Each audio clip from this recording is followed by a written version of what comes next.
Hello friends, welcome to my channel. ఈరోజు video ఏంటంటే మనకి చిక్కుడికాయ బంగాళదుంప కాంబినేషన్లో కుర్మా ఎలా చేయాలని చూపిస్తానండి.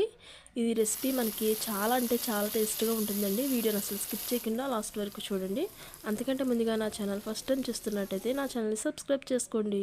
ఇంకా లేట్ చేయకుండా వీడియోలోకి వెళ్ళిపోదాం. ముందుగా మనం చిక్కుడుకాయలని ఈ విధంగా మనం లోపల ఉన్న ఇక్కలు అనేవి తీసేసుకుని పక్కన పెట్టేసుకోవాలండి. సో ఈ విధంగా మనం పక్కన పెట్టేసుకున్నాక ఇందులోనే మనం బంగాళదుంపలు అనేవి తీసుకోవాలండి. సో నేను ఇక్కడ 4 బంగాళదుంపలు తీసుకుంటున్నానండి. ఇవి మనం శుభ్రంగా ఒక 2 టైమ్స్ అనేది వాష్ చేసుకోవాలండి. సో 2 టైమ్స్ వాష్ చేసుకున్న తర్వాత ఇందులోనే కొన్ని వాటర్ అనేవి వేసుకుని మనం కుక్కర్ అనేది పెట్టుకుందామండి. సో కుక్కర్ అనేది 2 విజిల్స్ వచ్చేంత వరకు మెత్తగా బాయిల్ చేసుకోవాలండి. మనకి బంగాళదుంప ముక్కలు అనేవి ఈ విధంగా 2 విజిల్స్ తర్వాత ఈ విధంగా మెత్తగా బాయిల్ అయిపోతాయి కదండి. సో ఇప్పుడు మనం ఈ బంగాళదుంప తొక్కలు అనేవి తీసేసుకుందామండి. ఈ రెసిపీ వచ్చేసి ఎక్కువగా అమలాపురం సైడ్ అయితే చేస్తారండి. ఎందుకంటే నేను అటు సైడు బీటెక్ చేసేదానండి. ఆ టైంలో అక్కడ మా కాలేజ్ క్యాంటీన్లో అయితే చాలా అంటే చాలా టేస్ట్గా అయితే ఉండేవారండి. అప్పుడు నాకైతే చాలా బాగా నచ్చేది. మా ఫ్రెండ్స్ అందరూ కూడా చాలా ఇష్టంగా అయితే తినేవారండి ఈ రెసిపీ. సో నేను యూట్యూబ్లో అయితే కూడా చూసాను ఈ రెసిపీ ఎక్కడైనా ఉందేమని. అంటే బంగాళదుంపతో కుర్మా అనేది చేశారు కానీ చిక్కుడుగా ఎక్కలు బంగాళదుంప కాంబినేషన్లో అయితే చేయలేదండి.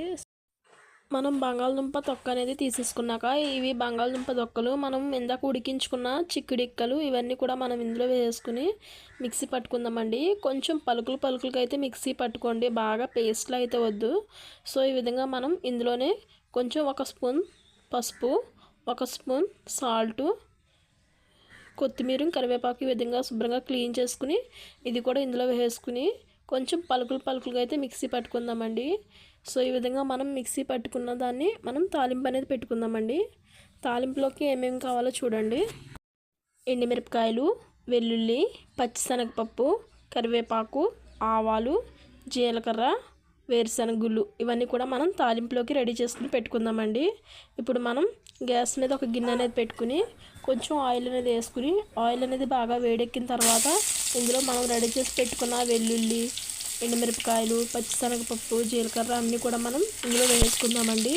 ఇవన్నీ కూడా బాగా గోల్డ్ కలర్ వచ్చేంత వరకు బాగా లో ఫ్లేమ్లోనే ఫ్రై చేసుకుందామండి.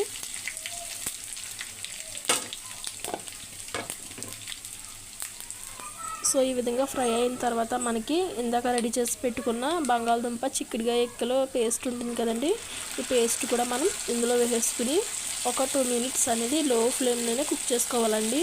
మనకి తాలింపు ఫ్లేవర్ అంతా కూడా ఈ పేస్ట్కి పట్టే విధంగా మనం లో ఫ్లేమ్లో కుక్ చేసుకోవాలండి. మనకి హై ఫ్లేమ్ పెట్టారంటే మాడిపోతుందండి. ఎందుకంటే మనం ఇందులో బంగాళదుంప చిక్కుడుగా వేసాం కాబట్టి ఇది మనకి అడిగట్టేసి మాడవాసన కింద వస్తుందండి. సో అలా రాకుండా లో ఫ్లేమ్లోనే మనం కలుపుకుంటూ కుక్ చేసుకోవాలండి. అంతేనండి, ఎంతో టేస్టీగా ఉండే మనకి చిక్కుడుగా ఎక్కలు బంగాళదుంప కాంబినేషన్లో కుర్మా అనేది రెడీ అయిపోయిందండి. ఇది మనం పప్పుచారులోకి, చారులోకి, పెరుగన్నంలోకి చాలా అంటే చాలా టేస్టీగా ఉంటుందండి. ఈ రెసిపీ మీరు తప్పకుండా అయితే ఇంట్లో ట్రై చేయండి. ఎలా వచ్చింది అనేది నాకు కామెంట్ సెక్షన్లో కామెంట్ చేయండి. వీడియో నచ్చితే మాత్రం చిన్న లైక్ చేసేయండి. Please subscribe my channel. Thanks for watching. Bye bye.